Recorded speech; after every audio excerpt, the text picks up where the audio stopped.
PSC tips and ട്രിക്സിലേക്ക് ഏവർക്കും സ്വാഗതം.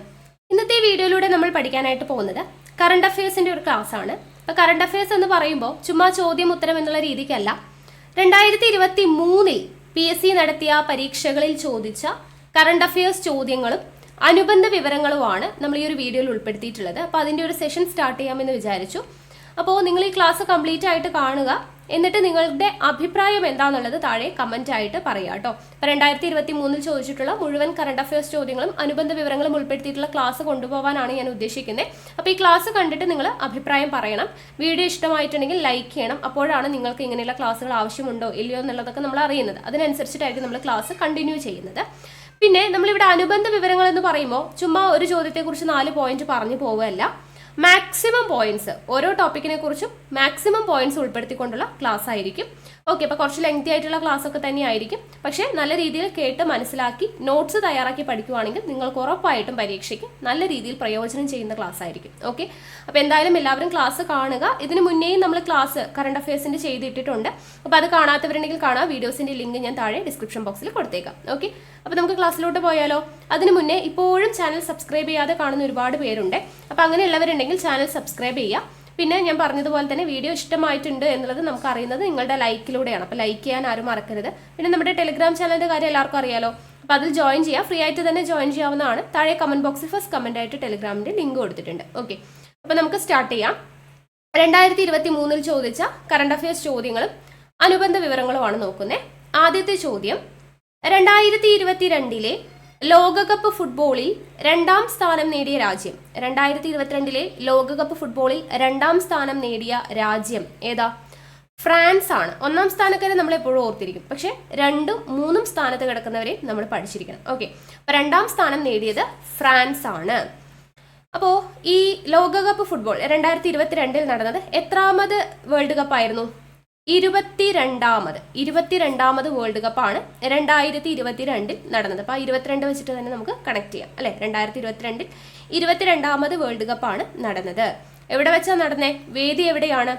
ഖത്തറിലാണ്. ഖത്തറിലായിരുന്നു 2022 FIFA world കപ്പിന്റെ വേദി എന്ന് പറയുന്നത്. അപ്പോൾ അതിലാകെ 32 ടീമുകളാണ് പങ്കെടുത്തിട്ടുണ്ടായിരുന്നത്. 32 ടീമുകളാണ് പങ്കെടുത്തിട്ടുണ്ടായിരുന്നത്. അതിൽ വിജയികളായത് ആരാണ്? അർജന്റീനയാണ് വിന്നേഴ്സ് എന്ന് പറയുന്നത്. 2ാം സ്ഥാനം നമ്മൾ പറഞ്ഞു ഫ്രാൻസ് ആണ്. 3ാം സ്ഥാനം നേടിയത് ക്രൊയേഷ്യയാണ്. 3ാം സ്ഥാനം ക്രൊയേഷ്യ. 4ാം സ്ഥാനം നേടിയത് മൊറോക്കോയാണ്. ഓക്കെ, അപ്പോൾ 32 ടീംസാണ് പങ്കെടുത്തിട്ടുണ്ടായിരുന്നത്. വിന്നേഴ്സ് ആയത് അർജന്റീന, 2ാം സ്ഥാനം ഫ്രാൻസ്, 3ാം സ്ഥാനം ക്രൊയേഷ്യ, 4ാം സ്ഥാനം മൊറോക്കോ. ഈ ഒരു ഓർഡർ 4ാം സ്ഥാനം വരെയുള്ളത് നിങ്ങൾ പഠിച്ചിരിക്കണം കേട്ടോ. ഓക്കെ, അപ്പോൾ ഇത്രയും കാര്യങ്ങൾ കിട്ടിയില്ലേ? ഇനി ഈ കളി എപ്പോഴൊക്കെയായിരുന്നു? അതായത് ഡേറ്റ് നമുക്ക് ഇമ്പോർട്ടൻ്റ് ആണ്, ഓർത്തിരിക്കണം. 20 നവംബർ 20 മുതൽ ഡിസംബർ 18 വരെയാണ് ഈ ഗെയിം നടന്നത്. ഓക്കെ, 20 നവംബർ മുതൽ 18 ഡിസംബർ വരെയാണ് FIFA world cup നടന്നിട്ടുണ്ടായിരുന്നത്.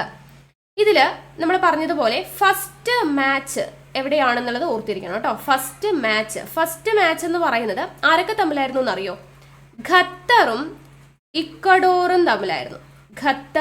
ഇക്വഡോറും തമ്മിലായിരുന്നു first match നടന്നത്. എവിടെ വെച്ചിട്ടാണ്? അൽബെയ്ത്ത് സ്റ്റേഡിയത്തിൽ വെച്ചിട്ടാണ് കേട്ടോ. അൽബെയ്ത്ത് സ്റ്റേഡിയത്തിൽ വെച്ചിട്ടാണ് നടന്നിട്ടുണ്ടായിരുന്നത്. ഫസ്റ്റ് മാച്ച് ഖത്തറും ഇക്വഡോറും തമ്മിൽ അൽബെയ്ത്ത് സ്റ്റേഡിയത്തിൽ വെച്ചിട്ടാണ് നടന്നിട്ടുണ്ടായിരുന്നത്. ഫൈനൽ മാച്ച് നമുക്കറിയാം അർജന്റീനയും ഫ്രാൻസും തമ്മിലാണ്. ഫൈനൽ മാച്ച് നടന്നത് എപ്പോഴാണ്, അല്ലെങ്കിൽ എവിടെ വെച്ചിട്ടാണ്? ലുസൈൽ സ്റ്റേഡിയത്തിൽ വെച്ചിട്ടാണ് കേട്ടോ.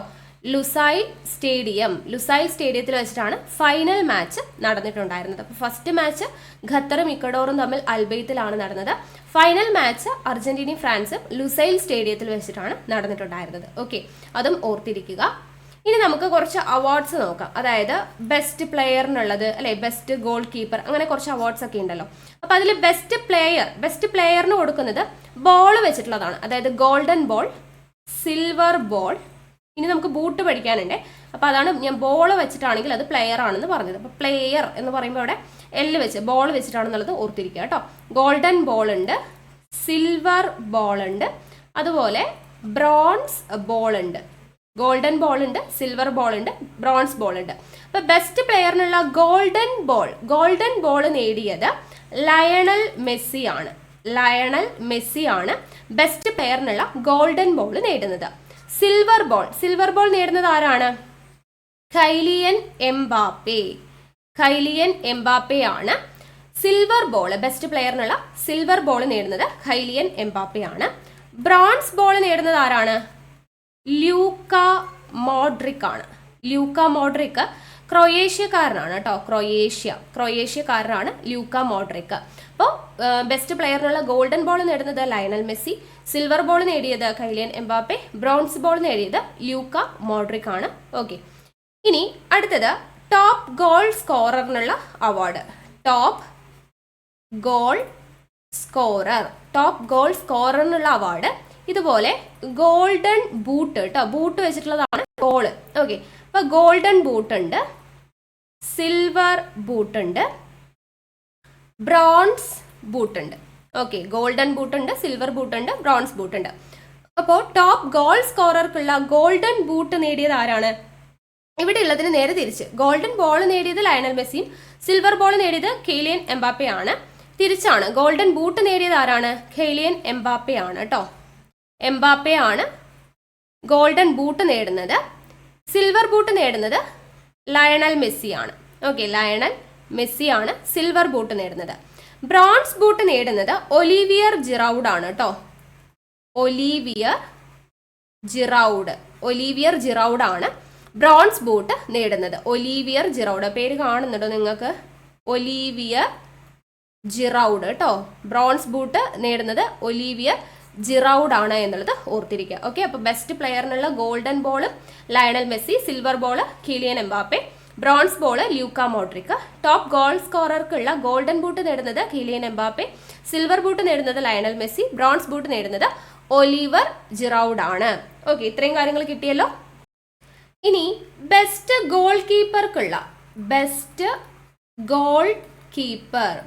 ഗോൾ കീപ്പറിനുള്ള അവാർഡാണ് ഗോൾഡൻ ഗ്ലോവ് എന്ന് പറയുന്നത് കേട്ടോ. ഗോൾഡൻ ഗ്ലോവ് ലഭിച്ചത് ആർക്കാണ്? എമിലിയാനോ മാർട്ടിനസിനാണ് കേട്ടോ.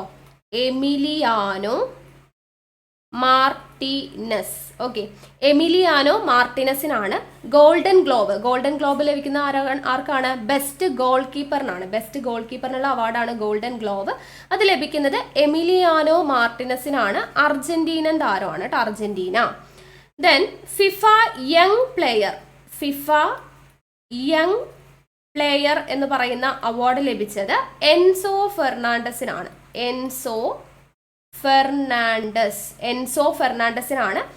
ഫിഫ യങ് പ്ലെയർ അവാർഡ് ലഭിക്കുന്നത്. അദ്ദേഹം അർജന്റീനയാണ് കേട്ടോ, അർജന്റീനയാണ് എന്നുള്ളത് ഓർത്തിരിക്കുക. ഇനി ഫിഫ ഫെയർ പ്ലേ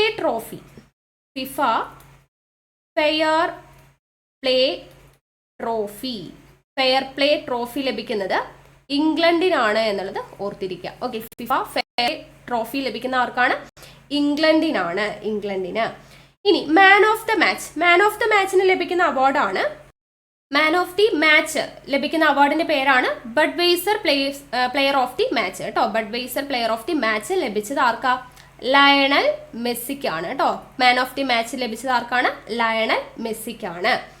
ഇനി നമ്മുടെ ഫിഫ വേൾഡ് കപ്പ് 2022 ഫുട്ബോളിന്റെ പേരെന്താന്ന് ചോദിച്ചു കഴിഞ്ഞാൽ അൽ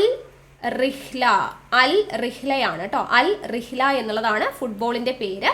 അതിന്റെ മീനിങ് എന്ന് പറയുന്നത് യാത്ര എന്നതാണ്. ഓക്കെ, ദ ജേണി എന്നുള്ളതാണ് അതിന്റെ മീനിങ്. അൽ റിഹ്ല എന്ന് പറഞ്ഞു കഴിഞ്ഞാൽ യാത്ര അല്ലെങ്കിൽ ദ ജേണി എന്നുള്ളതാണ് ആ ഫുട്ബോളിന്റെ പേരിന്റെ അർത്ഥം. അൽ റിഹ്ല ഫുട്ബോൾ.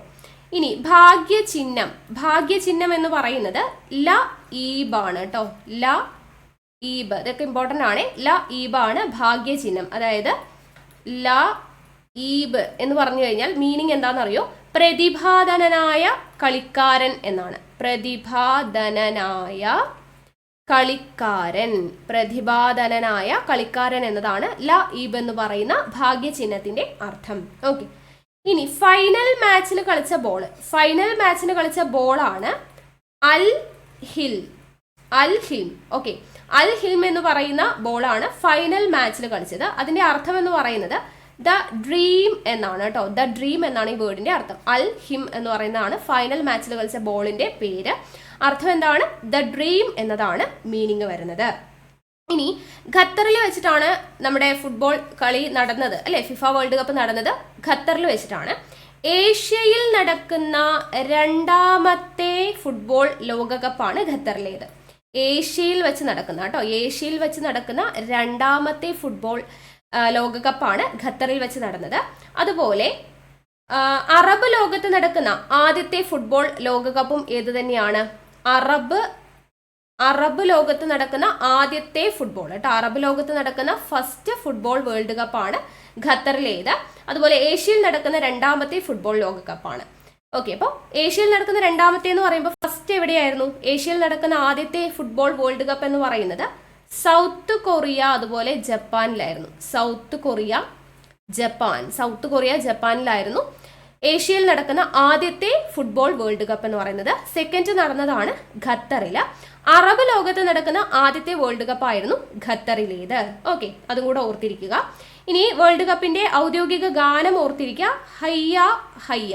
ഓക്കെ, ഹയ്യ ഹയ്യയാണ് വേൾഡ് കപ്പിന്റെ ഔദ്യോഗിക ഗാനം എന്ന് പറയുന്നത്.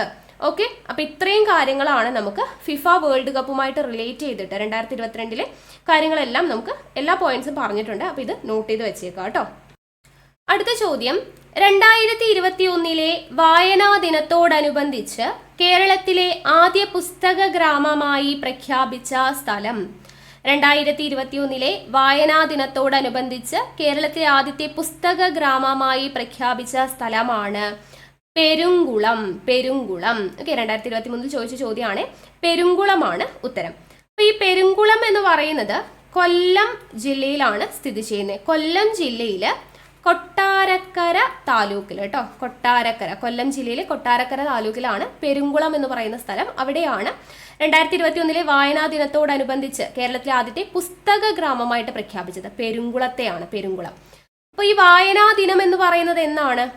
ജൂൺ 19 അല്ലെ? ജൂൺ 19 വായനാ ദിനം എന്ന് പറയുന്നത്. വായനാ ദിനം ജൂൺ 19. അപ്പൊ ഈ ജൂൺ 19 വായനാ ദിനമായിട്ട് ആചരിക്കാൻ തുടങ്ങിയ വർഷം എപ്പോഴാണ്? 1996 മുതലാണ് ആചരിക്കാൻ തുടങ്ങിയത്. 1996 മുതൽ കേരള സർക്കാർ എന്ത് ചെയ്യുന്നു? ജൂൺ 19 വായനാ ദിനമായിട്ട് ആചരിച്ചു വരുന്നുണ്ട്. ഇനി ഈ ജൂൺ 19 മുതൽ ജൂൺ 25 വരെ, ജൂൺ 19 മുതൽ ജൂൺ 25 വരെ വായനാ വാരമായിട്ടാണ് കേരള വിദ്യാഭ്യാസ വകുപ്പ് ആചരിക്കുന്നത്. വായനാ വാരമായിട്ട് ജൂൺ 19 മുതൽ ജൂൺ 25 വരെ വായനാ വാരമായിട്ടാണ് കേരള വിദ്യാഭ്യാസ വകുപ്പ് ആചരിക്കുന്നത് എന്നത് ഓർത്തിരിക്കുക. ഇനി ജൂൺ 19 വായനാ ദിനമായിട്ട് ആചരിക്കുന്നത് ആരുടെ ചരമദിനമാണ്? ഇമ്പോർട്ടൻ്റ് ആണ്. കേരള ഗ്രന്ഥശാല സംഘത്തിന്റെ ഉപജ്ഞാതാവും, കേരള ഗ്രന്ഥശാല സംഘം, കേരള ഗ്രന്ഥശാല സംഘത്തിന്റെ ഉപജ്ഞാതാവും പ്രചാരകനുമായിരുന്ന P.N. പണിക്കരുടെ ചരമദിനമാണ് ജൂൺ 19. ഓക്കെ, അപ്പൊ P.N. പണിക്കരുടെ ചരമദിനമാണ് ജൂൺ 19. അന്നാണ് നമ്മൾ വായനാ ദിനമായിട്ട് ആചരിക്കുന്നത്. അപ്പൊ കേരള ഗ്രന്ഥശാല സംഘത്തിന്റെ ഉപജ്ഞാതാവും പ്രചാരകനുമായിരുന്ന P.N. പണിക്കരുടെ ചരമദിനമായ ജൂൺ 19 കേരള സർക്കാർ വായനാ ദിനമായിട്ട് ആചരിക്കുന്നത്. അപ്പൊ P.N. പണിക്കർ, അദ്ദേഹത്തിന്റെ മുഴുവൻ പേരെന്താണ്? പുതുവയിൽ നാരായണ പണിക്കർ എന്നതാണ് P.N. പണിക്കരുടെ മുഴുവനായിട്ടുള്ള പേര്. ഓക്കെ, 2021 വായനാ ദിനത്തോടനുബന്ധിച്ച് കേരളത്തിലെ ആദ്യ പുസ്തക ഗ്രാമമായി പ്രഖ്യാപിച്ച സ്ഥലമാണ് പെരുങ്കുളം. വായനാ ദിനം ജൂൺ 19. ആരുടെ ചരമദിനമാണ്? P.N. പണിക്കരുടെ ചരമദിനമാണ്. കേരള ഗ്രന്ഥശാല സംഘത്തിന്റെ ഉപജ്ഞാതാവും പ്രചാരകനുമാണ് P.N. പണിക്കർ, പുതുവയിൽ നാരായണ പണിക്കർ. ജൂൺ 19 മുതൽ 25 വരെ കേരള വിദ്യാഭ്യാസ വകുപ്പ് വായനാ വാരമായിട്ട് ആചരിക്കുന്നു എന്ന കാര്യം കൂടെ ഓർത്തിരിക്കുക. ജൂൺ 19 വായനാ ദിനമായിട്ട് ആചരിക്കാൻ തുടങ്ങിയ വർഷം എത്രയാ? 1996 മുതലാണ് ആചരിക്കാൻ തുടങ്ങിയത്. ഓക്കെ, അടുത്ത ചോദ്യം, 15ാം ധനകാര്യ കമ്മീഷൻ ചെയർമാൻ ആരാണ്? N.K. സിംഗ് ആണ്. നമ്മൾ എന്താണ് കേരളം പദവികൾ തലവന്മാരും അതുപോലെ ഇന്ത്യ പദവികൾ തലവന്മാർ രണ്ടും കോഡ് ഉപയോഗിച്ച് വീഡിയോ ചെയ്തിട്ടുണ്ടായിരുന്നു. അപ്പോൾ അതെല്ലാവരും കണ്ടു കാണുമല്ലോ. അപ്പോൾ 15ാം ധനകാര്യ കമ്മീഷൻ ചെയർമാൻ N.K. സിംഗ് ആണ്. അപ്പോൾ 14ാമത്തേത് ചോദിച്ചു കഴിഞ്ഞാൽ നമുക്ക് അറിയണ്ടേ? 14ാമത് ധനകാര്യ കമ്മീഷൻ ചെയർമാൻ ആരാണ്? Doctor Y. വി റെഡ്ഡിയാണ്. വൈ വി റെഡ്ഡി. ഓക്കെ. ഇനി നമുക്ക് PSC സ്ഥിരമായിട്ട് ചോദിക്കുന്നത്, നമ്മൾ കേരളവും ഇന്ത്യയും പദവികളും തലവന്മാരും കംപ്ലീറ്റ് കോഡ് ഉപയോഗിച്ച് വീഡിയോ ചെയ്തിട്ടുള്ളതാണ്. എങ്കിലും PSC റിപ്പീറ്റ് ചെയ്ത് ചോദിക്കുന്ന കുറച്ച് പദവികളും തലവന്മാരെയും കൂടെ നമുക്ക് നോക്കാം. ഓക്കെ. അപ്പോൾ 14ാമത് ധനകാര്യ കമ്മീഷൻ ചെയർമാൻ ഓർത്തിരിക്കുക ഡോക്ടർ വൈ വി റെഡ്ഡിയാണ്. ഇനി നീതി ആയോഗിന്റെ വൈസ് ചെയർമാൻ അതുപോലെ CEO രണ്ടുപേരെയും പഠിച്ചിരിക്കണം കേട്ടോ. അപ്പോൾ നീതി ആയോഗിന്റെ വൈസ് ചെയർമാൻ എന്ന് പറയുന്നത് ആരാണ്? സുമൻ ബെറി ആണ്. Suman berry. Okay, Suman berry ആണ് നീതി ആയോഗിന്റെ വൈസ് ചെയർമാൻ. ഒരുപാട് തവണ റിപ്പീറ്റ് ചെയ്ത് ചോദിച്ചിട്ടുള്ളതാണ്. നീതി ആയോഗിന്റെ വൈസ് ചെയർമാൻ ആരാണ്? സുമൻ ബെറി. ഇനി നീതി ആയോഗിന്റെ CEO ആരാണ്? ഇതും ചോദിക്കാറുള്ളതാണ് കേട്ടോ. നീതി ആയോഗിന്റെ CEO ഒരുപാട് തവണ ചോദിച്ചിട്ടുള്ളതാണ്. ആരാണ് CEO? BVR സുബ്രഹ്മണ്യമാണ്. BVR സുബ്രഹ്മണ്യമാണ് നീതി ആയോഗിന്റെ CEO. വൈസ് ചെയർമാൻ ചോദിച്ചു കഴിഞ്ഞാൽ സുമൻ ബെറി. നീതി ആയോഗിന്റെ ചെയർമാൻ ആരാണ്? എപ്പോഴും പ്രധാനമന്ത്രിയാണ്. ഇപ്പൊ നിലവിൽ നരേന്ദ്രമോദിയാണ്. നീതി ആയോഗിന്റെ വൈസ് ചെയർമാൻ എന്ന് പറയുന്നത് സുമൻ ബെറി ആണ്. CEO ആരാണ് ചോദിച്ചു കഴിഞ്ഞാൽ BVR സുബ്രഹ്മണ്യം. ഇത് ലേറ്റസ്റ്റ് ആയിട്ടുള്ള കറണ്ട് അഫെയർ ആണ്. സോ ഇത് ഇമ്പോർട്ടൻ്റ് ആണ് കേട്ടോ. അപ്പോൾ BVR സുബ്രഹ്മണ്യമാണ് നീതി ആയോഗിന്റെ CEO എന്ന് പറയുന്നത്. ഇനി ISROയുടെ ചെയർമാൻ സ്ഥിരം ചോദിക്കുന്നതാണ്. ആരാ? സോമനാഥ്. സോമനാഥ് ആണ് ISROയുടെ ചെയർമാൻ എന്ന് പറയുന്നത്. പിന്നെ ചോദിക്കുന്നത് മുഖ്യ വിവരാവകാശ കമ്മീഷണർ. മുഖ്യ വിവരാവകാശ കമ്മീഷണർ ആരാണ്? യശ്വർദ്ധൻ കുമാർ സിൻഹ. യശ്വർദ്ധൻ കുമാർ സിൻഹയാണ് മുഖ്യ വിവരാവകാശ കമ്മീഷണർ. അറ്റോർണി ജനറൽ ചോദിക്കാറുള്ളതാണ്. അറ്റോർണി ജനറൽ ആരാണ്? നിലവിലെ attorney general R Venkataramani. R വെങ്കിട്ടരമണിയാണ് അറ്റോർണി ജനറൽ ഓഫ് ഇന്ത്യ. ഇനി comptroller and auditor general CAG ആരാണ്? നിലവിലെ CAG എന്ന് പറയുന്നത് ഗിരീഷ് ചന്ദ്ര മുർമു. ഗിരീഷ് ചന്ദ്ര മുർമു ആണ് comptroller and auditor general CAG of India. Then reserve bank governor. Reserve bank governor ആരാ? ശക്തികാന്ത ദാസ് ആണ്. ശക്തികാന്ത ദാസ്. ഇതെല്ലാം നമ്മൾ കോഡ് വെച്ച് പഠിച്ചതാണ്. റിസർവ് ബാങ്ക് ഗവർണർ ആരാണ്? ശക്തികാന്ത ദാസ് ആണ്. അടുത്തത് സോളിസിറ്റർ ജനറൽ. സോളിസിറ്റർ ജനറൽ ആരാണ്? തുഷാർ മേത്ത. തുഷാർ മേത്തയാണ് solicitor general. Lok Sabha secretary general. Lok Sabha secretary general ആരാണ്? ഉത്പൽ കുമാർ സിംഗ്. ഉത്പൽ കുമാർ സിംഗ് ആണ് Lok Sabha secretary general. Rajya Sabha secretary general ആരാണ്? രാജ്യസഭാ സെക്രട്ടറി ജനറൽ പീയൂഷ് ഗോയൽ ആണ്. പീയൂഷ് ഗോയൽ ആണ് രാജ്യസഭാ സെക്രട്ടറി ജനറൽ.